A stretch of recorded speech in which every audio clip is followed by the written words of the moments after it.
So lots of things happened on the Friday Night SmackDown premiere on Fox. Yes, the night felt a hell of a lot more special than the Raw season premiere a few days before, but still, it didn't really feel like as big as it should have felt, in my opinion. Apart from the very big things that happened that were scattered throughout the night, it did just feel like another episode of SmackDown Live.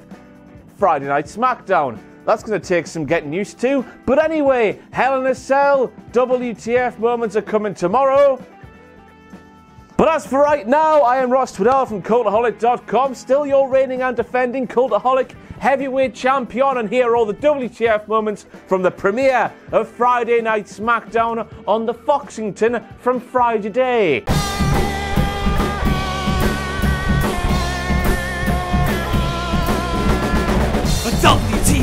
WTF! Now, before Friday Night SmackDown took to the airwaves, there was a blue carpet thing because the movies, they are good and stuff. And on this blue carpet thing that was put on because the movies and the films and the stuff, they're well, proper good, they are, Fox proved beyond any shadows of any doubts that they are all in when it comes to professional wrestling on their network. First of all, we have that mistaken identity, and second of all, we have that one which is perhaps my favourite thing of the entire night. That was the premiere of Friday Night SmackDown on Fox, because that thing there is wrong 3 times. The man, the first name, and the second name, all wrong. A new era begins, boys and girls. Welcome to the premiere of Friday Night SmackDown on Fox, said Michael Cole. And it does pain me a little bit to say this because I know that what we did get is a little bit different to what we normally get, but the sound of Michael Cole being hyper, no chance. So that's what you've got, and the sight of Vince and Lady Bowles opening the show, microphones in hand. That thing. Meet the new era, same as the old era, and Lady Bowles, it's lovely to see you once again. It's been a long old while since we've seen your face like an evil sponge. I don't know about you, but I reckon that there looks like 2019 doing Backlash like 2019 would do Backlash if they did the Backlash set properly. And this is definitely a case of Vince McMahon give, the Vinny hath taketh awayeth. While we'll never get to see damn hooks at Backlash ever again, presumably, and that's a bad thing, we sort of get to see them on a Friday Night SmackDown, and that is a good thing. I really like that stage there. You at home there are looking live at a sold-out Staples Center, Michael Cole said. And I would have thought that Michael Cole, who of course was watching AEW Cole on Dynamite last week, because everybody who works for WWE was watching AEW Cole on Dynamite, would have learned from Jim Ross's mistakes. And that was when, of course, old Rossi boy was telling us massive pork pies when it came to the attendance at AEW Cole on Dynamite. If us wrestling fans cannot trust the old play-by-play commentator, who in this world can we trust? 2 signs right now. First of all, we have evidence that Mae Young's hand was at the premiere of Friday Night SmackDown here in 2019. Isn't that pissing wholesome? And then next of all, we have the one and only Cultaholic sign inside the Staples Center, and that comes from a man called John Nopick. I hope I pronounced that right. I'm guessing I have. Next time you go to a show, do what John Nopick did. 2! They've finally done it! Now, of course, granted, one of them is Michael Cole, and he is the pissing worst, even though in his own head, he presumably thinks he's the absolute best, and he is the best friend of everybody, not only working in WWE, but everybody watching at home as well. We're all best friends, aren't we? Isn't that cool? Yeah, it's friend time! What am I talking about? But at least finally we're back to 2-man commentary tables on the main roster in WWE. Everyone, everywhere, do this every time. AEW, NXT, everybody do this now. Hashtag tequila shots on the Rock. Is that like when you get all kinky and put the shot inside the Rock's belly button, if he even has an innie? Surely he's got an outie with all of that beef, and then you suck it out. Kinky fans at Friday's SmackDown. And sticking with The Rock, next up we have the moment when he claims the big baldy bastard Baron Corbin, and let me read this out just to make sure I get it correct, looks like a broke-ass Burger King on crack. And my first thought here was, what kind of crack do you people have in America? Now, I've seen my fair share of crackheads here in Newcastle upon Tyne, England, and let me tell you, those crackheads right here, they're not 6'7". They've not got massive muscles on their arms. They do not have Vince McMahon himself fancying the pants off them, because all of the women, they want to fornicate with big baldy bastard Baron Corbin. He rocks my world.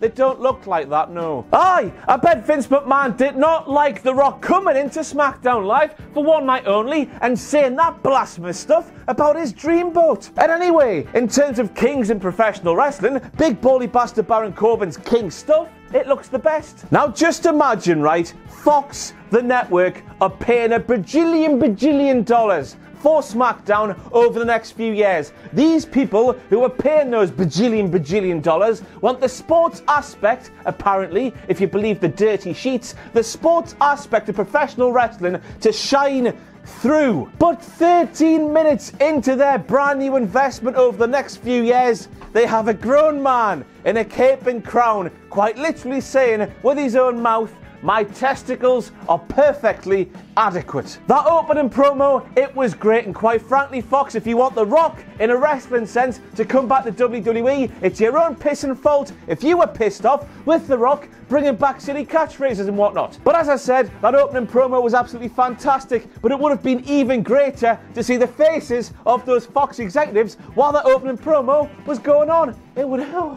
Big baldy bastard Baron Corbin's big baldy bollocks being the topic of discussion in the opening segment of the brand new Friday Night SmackDown. You couldn't write it. Although somebody might have. And then we have The Rock wanting the fans to chant STD at big baldy bastard Baron Corbin, because big baldy bastard Baron Corbin, in The Rock and Becky Lynch's opinion, is a super tough dude. STD! STD! STD! Just like the real sports, professional wrestling is fantastic. But it does make you wonder, boys and girls, if big baldy bastard Baron Corbin was an STD, which STD would he be? Scabies. Now, I copied this off the internet, so it has to be true. Scabies are tiny parasites that cause itching, passed through skin-to-skin contact, usually during the sex. It can't be cured though, and I don't know about you, but when I see big baldy bastard Baron Corbin, I start itching, so must be. Hello there, Fox Sports NFL reporter who claimed that Kofi Kingston is challenging for Brock Lesnar's WWE Championship, even though Kofi Kingston is stood right there with the WWE Championship on his lovely shoulder. I've got a tip for you in the most condescending tone possible. If you don't know about something, read up about that thing, learn about that thing inside and out, then you won't make yourself look like a massive numpty in front of the just about 4 million people who are watching that show live. Kind regards, fans of professional wrestling who are pissing sick of these outsiders coming into our stuff for no real good reason and then showing their contempt for the professional wrestling by not reading up on that thing they should have read up on. Arsehole. And next up we have the moment where Corey Graves told us that Dennis Rodman was backstage. Please no, we've been through it once before. That match went on for an hour. That tag team match with Hogan and Paige and Karl Malone. Not being funny, right? But Ramblin' Rabbit, who came back from the dead for a third time, bloody hell, he's rampant. He's a rampant rabbit. But Ramblin' Rabbit claims that he's Seth Rollins' biggest fan, but it's clear to anybody with a working pair of eyes who was watching Friday Night SmackDown, who also had the joy of watching late WCW, can see that Ramblin' Rabbit is Vampiro's biggest fan. That's a cosplay and a half, that mind, but please play his music when he asks for it. And next up we have the sobering realization that Seth Rollins, normal human being Seth Rollins, can teleport. And there I was being a very naive professional wrestling fan thinking it was just the superhuman, supernatural, woohoo, spooky people who could teleport from one place to another when the lights went out. But there was Seth Rollins on Friday Night SmackDown doing the same thing. He was in the ring doing the wrestles, the lights went out. When the lights came back on, at the top of the ramp he was. I mean, I guess it's not that much of a surprise, since Seth Rollins does sound like a massive witch. Can you imagine WWE without Shane McMahon? Blurted Michael Cole right into our ears, as if a little bit of 2009, and then all of 2010, all of 2011, all of 2012, all of 2013, all of 2014, all of 2015, and a little bit of 2016 didn't happen. And I've got a reason for this, and basically Michael Cole has clearly bashed that much toot right up his nostrils and sniffed that much glue. How else do you explain that he's always this hyper all of the time? He's done so much of it though, his memory's absolutely bucket. There is no other explanation for this. Made a grave mistake, Corey. Kevin Owens throws a ladder towards the announcers. Michael Cole pulls his pants in a very exaggerated manner. Kevin Owens comes to the outside, picks up the same ladder he threw in the first place, and Corey Graves says the following: Kevin coming out here to retrieve another one of the ladders. Even though it was the same one. And I know this doesn't matter, but that hadn't been a grave mistake up until this point of the show, and I was getting worried. Made a grave mistake, Corey. But then Corey fat shamed 266-pound Kevin Owens when he claimed that over 270 pounds came crashing through a ladder and killed him with sweaty bollocks' bollocks. And I guess I shouldn't have been worried after all. But also, why does the inside of that ladder appear to be made from Patrick Star? And next up we have the moment where Michael Cole was all like, "There's no way!" when Shane McMahon was scaling the turnbuckles to hit his patented, his signature coast-to-coast wrestling maneuver. I don't know why Michael Cole was saying this, because there would have been a brand new audience watching Friday Night SmackDown on Fox, a brand new network, and this maneuver from Shane McMahon would have been amazing to them. But Michael, do not disregard us hardcore bastards, because us hardcore bastards were hardcore, rock you down to the floor, Posse Sawyer on the border, Jungle Jumper under order, every minute, every hour, got the power, take a shower. Why am I reciting the Scooter? Can you imagine? Kevin's wife, Kevin's son is there. Kevin is about to be fired. Ah, said Michael Cole. What about Kevin's daughter, Michael, you dickhead? She's a real human being as well, you know? And then we have Kevin Owens actually going on to win, which means, by God, it's over. Thank God it's finally over. I can't believe it's finally over. But no, Kevin Owens, by winning this match after taking on this match, will not get the $25 million lawsuit he initially brought in to this feud. He will get something that's worth a lot more to him. Kind of. He'll get WWE TV with no Shane McMahon whatsoever, because Shane was fired! I've blarted on the floor. And it's about pissing time, boys and girls, because every single thing Colonel McSwatty Bollocks has done since he lost the match that he had to win to get control of Raw, but then he was given control of Raw anyway, even though he lost the match that he had to win to get control of Raw, has been pissing miserable. And I know you're thinking, but Ross, his time with Daniel Bryan running SmackDown Live, that was quite good. But no, it was not, boys and girls, because he stood there on the first ever SmackDown Live and looked each of the superstars of SmackDown Live in the eye with a sweaty eye of his own. And he said, this show will be all about you. It won't be about the authority figures. We've done that too much now. Before he booked himself, presumably, here, there, and everywhere. Now, I know fine well that Shane McMahon will be back on our screens in an active roster capacity in about 3 weeks' time, because this is WWE and Shane McMahon is the best. But let's play this anyway. Let's have a sing-along. Jelly and ice cream, because Shane McMahon was fired. I can see clearly now the Shane has gone. And next up we have the moment where Michael Cole claimed that Braun Strowman won the greatest Royal Rumble in WWE history. The way he said that, the way he worked that into a sentence, the way he made that Royal Rumble sound like something it definitely wasn't. It just made you sick, didn't it? Please and thank you. What a time to be alive, eh? Now, I didn't realise this had to be a question until Roman Reigns made his entrance on this week's Friday Night SmackDown, but does the big dog actually have to punch the floor when he does his signature wank the arm, cricket ball, oh no, there's a spider on the floor pose thing? Why is there a protective pad on the floor for him to punch? Why does he punch the floor? Why? And now it's time for this. Wankety wank, wankety wank, wankety wank, wankety wank, wankety wank, wankety wank, wankety wank. Hello and welcome back to Wankety Wank, the section of WTF Moments where you, a sexual wank fezon, tweets me at WTF Moment, then I give you all the credit because I'm a wholesome boy. Thank you to Sebastian for a stat which I could not be asked to check if it was true or not, but since Sebastian tweeted me, that means he's a trustworthy, wholesome human being, so he's made it into this video. And that sign aged wonderfully. And next up we have the moment where Paul Heyman introduces Brock Lesnar as the Kofi conquering Nightmare of Suplex City. That was Nightmare, not Nightmare, in a funny accent. I know my accent's funny. Kofi conquering Nightmare? Thank God, conquering starts with a C. That's if the Nightmare was like a knight in shining armour, which I presume it would be, because Paul's talking about Brock, and Brock is Paul's knight in shining.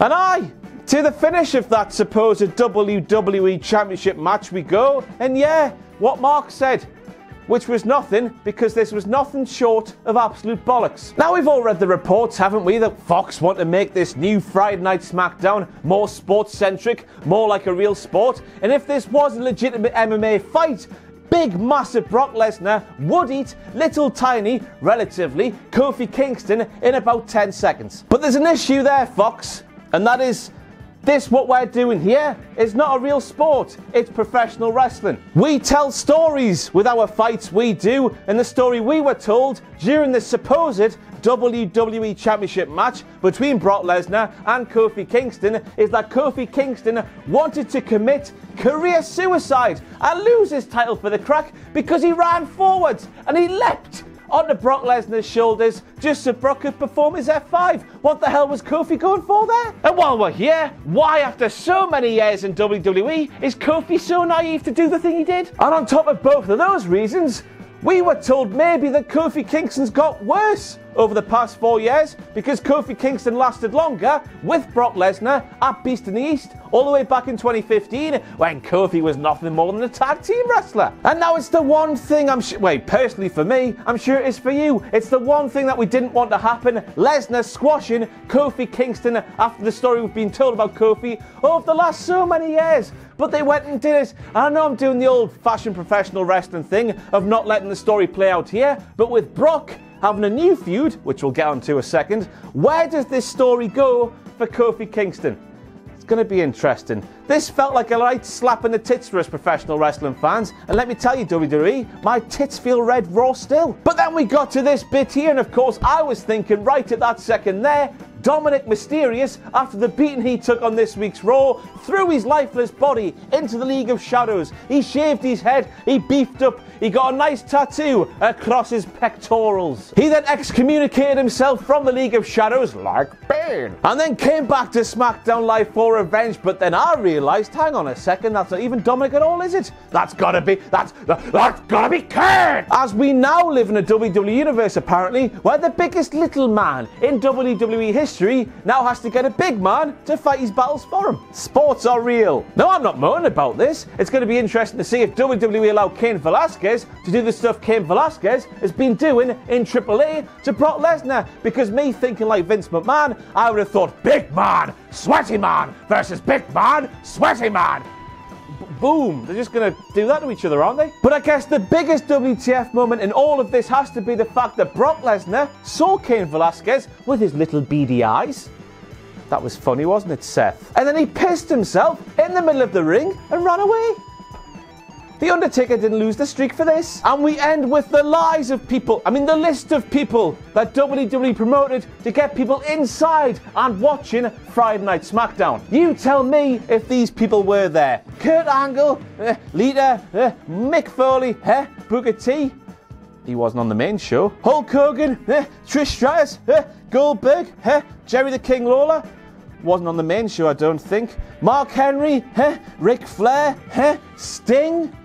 He was advertised. The Rock, fair enough. John Cena, he wasn't there. Triple H, he wasn't there. Stone Cold Steve Austin, he wasn't there. The Bella Twins, they were kind of there. They were in that backstage thing with that Marshmallow Man. But then finally, we have The Undertaker, a man who, helped to carry SmackDown throughout an entire decade, yet he was apparently told he wasn't needed, despite the fact he was promoted. And I know this is a thing they do every single week, but it pisses me off every single week they do it. WWE, if you promote something, do it.